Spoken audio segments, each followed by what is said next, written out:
Welcome to The Explainer. Today, we are diving deep into the legend of Peter Stump. He was a 16th century German farmer who was accused of being a werewolf. But what we're really going to look at is how the story of this one guy just exploded and became this powerful, super flexible idea that storytellers keep coming back to.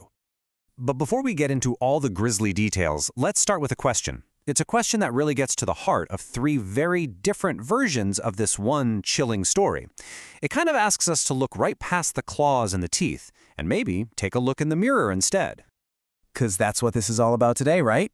We're exploring how this one man's story became a template, a kind of archetype that we use to talk about our biggest fears. Fears about being an individual, about power, and about fear itself. Okay, let's jump into our first version.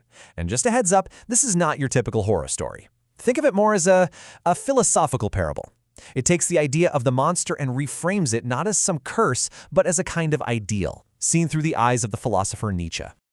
So in this telling, Peter Stump is a guy who just completely rejects what he sees as the weak herd morality of his village.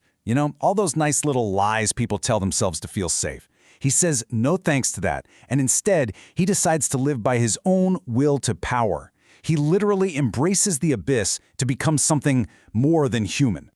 Yeah, he's basically portrayed as a kind of Ubermensch. That's a figure who lives completely beyond society's little boxes of good and evil.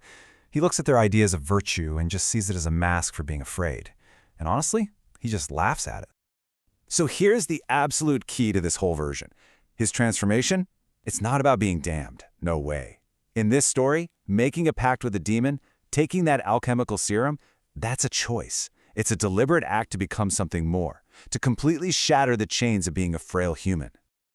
All right, let's switch gears. We're moving on to our second case file, and this is a big shift. We're leaving philosophy behind and jumping straight into pure supernatural action with a version of Stump from the Dynamite Comics universe. Now, this version of Stump probably feels a lot more familiar. He's a farmer who loses his hand in some local beef, and he just gets eaten up by this need for revenge. He gets so desperate he makes that classic deal with a demon to get the power he craves. And look at this. His transformation is laid out in these clear, almost scientific steps. This isn't some deep philosophical choice, it's a straight-up transaction.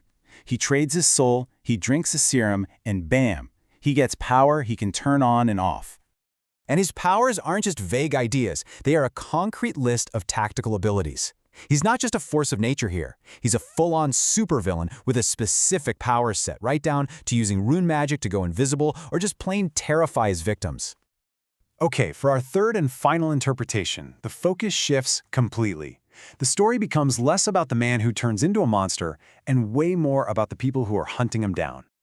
In this version, our main character is an outcast named Silas. He's sticking to the old ways, while his village is getting swept up in this new, intense religious faith. So when animals and even people start turning up mauled, his missing hand makes him suspect number one. So, eventually, he confesses to the whole shebang, a pact with a demon, a magical belt, all of it. But the story makes it pretty clear that this confession might have been forced out of him. A convenient story for a village that's absolutely consumed by fear. And that ambiguity leaves us with the most disturbing question of all, doesn't it?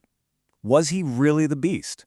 Or was he just a convenient scapegoat for a terrified community that was desperate to blame someone? So, let's pull all three of these stories together. When you put them side by side, what do these wildly different takes actually tell us about the nature of monstrosity itself? I mean, think about it. We've seen a philosopher who chose to be a monster just to be free. We've seen a supervillain who wanted power for revenge. And we've seen a scapegoat who might not have been a monster at all. And all three of them grew from the exact same legend. And when we lay out the core pieces of each story like this, the differences are just so stark. For the philosopher, becoming a werewolf is a conscious act of will. For the supervillain, it's a demonic business deal. And for the scapegoat, it's a confession that could be a total lie. Each method is perfectly designed to hammer home a completely different moral. And this really brings us to the biggest takeaway. The werewolf becomes this container for all our anxieties. The legend is like a convenient cloak for exploring these very human problems that never go away.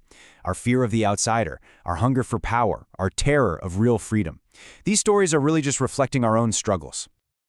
Ultimately, the Peter Stump archetype does so much more than just give us a scare. It forces us to ask where the real monster is. Is it the beast stalking through the forest, or is it lurking somewhere in the dark corners of our own hearts?